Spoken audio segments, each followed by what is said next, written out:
Imagine waking up tomorrow morning to an email with the subject line, "Congratulations, you've won a brand new luxury car."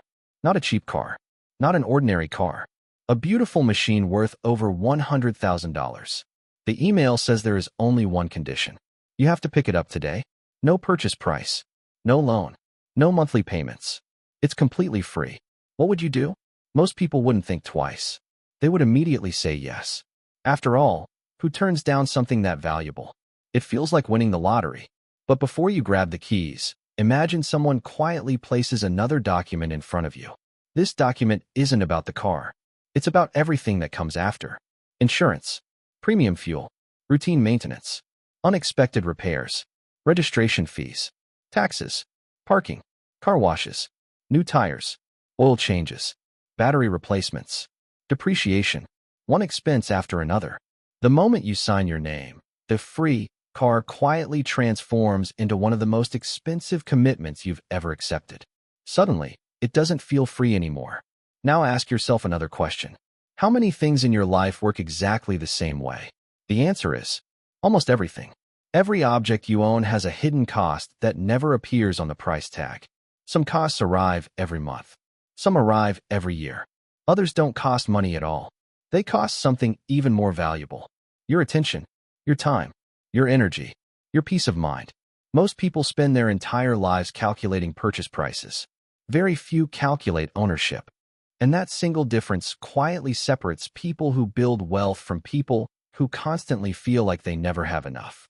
Because wealth isn't only destroyed by big mistakes. It's often destroyed by thousands of tiny commitments that seem harmless on their own. Imagine walking slowly through your home, not as the owner, but as an investigator. Look at every room, every shelf, every drawer, every closet. Now ask one simple question. What does this object continue asking from me? That television asks for electricity. It asks for streaming subscriptions. It asks for software updates. It asks for a larger entertainment center. It asks for hours of your attention. Those expensive shoes ask for cleaning, protection, storage, replacement. That kitchen appliance you barely use asks for cabinet space, cleaning, maintenance, eventually replacement. That treadmill covered in clothes silently reminds you of guilt every time you walk past it. It occupies space inside your home and inside your mind. Even books can become invisible burdens when you buy more than you read. They fill shelves, collect dust, demand organization, remind you of unfinished intentions. It's not the object itself that's expensive. It's the relationship you create with it. Because ownership is a relationship, and every relationship requires maintenance. Think about your smartphone. You probably use it hundreds of times every day. You paid for the phone once. But that's only the beginning. Then came the phone case, the screen protector, the wireless charger, the faster charger, cloud storage, music subscriptions, video subscriptions, premium apps, insurance, data plans. Eventually, a newer model appears. Your perfectly functional phone suddenly feels old. Nothing actually changed. It still works. It still makes calls. It still sends messages. But your mind begins whispering something dangerous. Maybe it's time to upgrade. That whisper has made companies trillions of dollars. Because businesses understand something about human psychology that many consumers never recognize. Selling you the product is only the first sale. The real business begins after you own it. Buy a gaming console. Now you need games, controllers, headsets, online memberships, extra storage, accessories. Buy a professional camera. Now you need lenses, tripods, lighting, memory cards, editing software, bags, filters, backups. The purchase opens the door. Everything afterward walks through it. This pattern repeats almost everywhere. You buy a bigger house.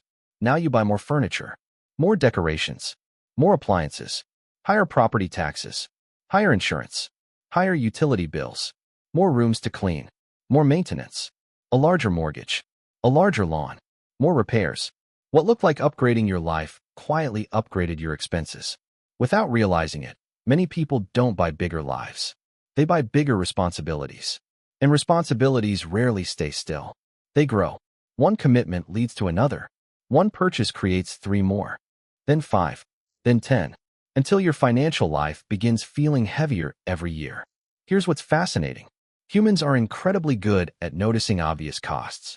We're terrible at noticing ongoing costs. If someone asked you to hand over $10,000 today, you'd probably hesitate. But if they asked you for $20 every month, most people wouldn't think twice. $20 doesn't feel significant. Neither does 15, or $9.99, or $5. But stack enough small commitments together, and they quietly become enormous. Streaming services, cloud storage, music platforms, gym memberships, software subscriptions, delivery memberships, premium newsletters, online courses, apps, extra phone storage, digital tools, video platforms, gaming memberships. Every company loves subscriptions. Why? Because recurring payments become invisible. They disappear into the background of life. You stop questioning them. Your bank account adjusts. Your brain stops noticing. Until one day you look at your statement and wonder, where is all my money going? The answer usually isn't one giant purchase. It's dozens of tiny decisions you've stopped paying attention to. This is exactly how financial stress slowly grows. Not through dramatic disasters, but through quiet accumulation. Imagine carrying one small stone in your backpack. It feels effortless. Add another. Still manageable. Add 50 more over several years. Now you're exhausted. Not because any single stone was heavy. Because together they became a burden. Money works exactly the same way. So does ownership. Every possession becomes another stone. Every commitment becomes another responsibility. Every subscription becomes another silent withdrawal from your future. What's even more dangerous is that these invisible costs don't only affect your wallet. They affect your mind. Psychologists call this mental load. Every unfinished task occupies space inside your brain. Every object you haven't organized. Every broken item waiting for repair.